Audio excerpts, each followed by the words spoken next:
বাবা, প্রতিদিন ঠিক যতজন নবজাতক শিশুর জন্ম হয় ঠিক ততজন বাবার জন্ম হয়। বাবা হিসেবে এখনকার ছেলেমেয়েরা কি বোঝে তা আমি বলতে পারবো না, কিন্তু বাবা হিসেবে আমি কি বুঝতাম সেটা আপনাকে বলতে পারি। ভোরের আলো ঘরে আসার আগেই আমাকে ব্যস্ত হয়ে যেতে হতো, অফিসের জন্য তৈরি হতে হতো। কিন্তু যখনই আমার খোকার দিকে আমার দৃষ্টিটা চলে যেত, তখনই ওকে আদর করার, ওকে চুমু দেবার জন্য খুব ব্যস্ত হয়ে পড়তাম। সময়টা ঠিক করে উঠতে পারতাম না, কিন্তু আমার একমাত্র ছেলের জন্য সময়টা যে আমার বের করে নিতে হতো। বড্ড বায়না ছিল যে তার, সে নাকি আমার কাছে কম্পিউটার শিখবে। কতই না ভালো সময় কাটিয়েছি খোকার সাথে। ওকে নিজ হাতে খাইয়ে দিয়েছি। ওর হাতে যেদিন ডিএসএলআরটা দিলাম, সেদিন খুশিতে সে একেবারে একেবারে পাগল হয়ে গেল। যখন আমার কোলের উপর মাথা রেখে ঘুমিয়ে যেত, আমি ওর মাথায় হাত রেখে বলতাম, বাবা, তোকে যেন কখনো একাকিত্ব পেয়ে না বসে, তার জন্য যা কিছু করতে হয় আমি করব।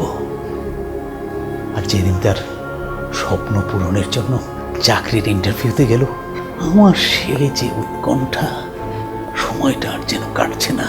ঘড়ির দিকে তাকাচ্ছি, টিক টিক টিক।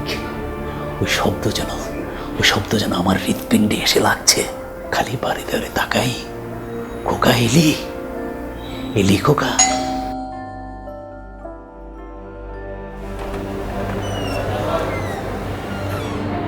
কিরে বাবা, তোর হয় না? বাবা, আমার স্বপ্নটা পূরণ হয়েছে বাবা।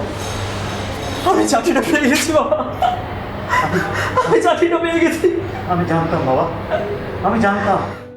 আমি না হয় সেদিন ভুলে গিয়েছিলাম চাদরটা আলনায় গুছিয়ে রাখতে। আসলে ভুলে যাওয়ার স্বভাবটা আমায় পেয়ে বসেছিল, আর এই ভুলে যাওয়ার স্বভাবটা পেয়ে বসেছিল আমার খোকারও।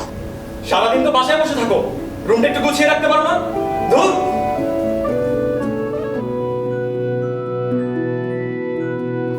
আর কি করে ভুলি, সেদিন নাস্তার টেবিলে বসে টের পেলাম আমার খোকা বড় হয়ে গেছে।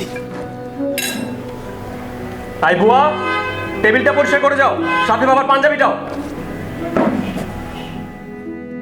কিন্তু খোকার বুঝি আমার কথা আর মনে পড়ে না।